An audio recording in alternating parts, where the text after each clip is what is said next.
Hebrews chapter 9. Now the first covenant had regulations for worship and also an earthly sanctuary. A tabernacle was set up. In its first room were the lampstand and the table with the consecrated bread. This was called the holy place. Behind the second curtain was a room called the most holy place, which had the golden altar of incense and the gold-covered ark of the covenant. This ark contained the gold jar of manna, Aaron's staff that had budded, and the stone tablets of the covenant. Above the ark were the cherubim of the glory, overshadowing the atonement cover. But we cannot discuss these things in detail now. When everything had been arranged like this, the priests entered regularly into the outer room to carry out on their ministry. But only the high priest entered the inner room, and that only once a year, and never without blood, which he offered for himself and for the sins of the people had committed in ignorance. The Holy Spirit was showing by this that the way to the most holy place had not yet been disclosed as long as the first tabernacle was still functioning.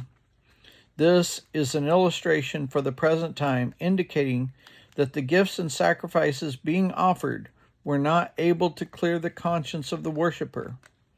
They are only a matter of food and drink and various ceremonial washings, external regulations applying until the time of the new order. But when Christ came as a high priest of the good things that are now already here, he went through the greater and more perfect tabernacle that is not made with human hands, that is to say, not part of this creation. He did not enter by means of the blood of goats and calves, but he entered the most holy place once for all by his own blood, thus obtaining eternal redemption. The blood of bulls and goats, and the ashes of a heifer sprinkled on those who are ceremonially unclean sanctify them so that they are outwardly clean. How much more then will the blood of Christ, who through the eternal Spirit offered himself unblemished to God, cleanse our consciences from acts that lead to death, so that we may serve the living God?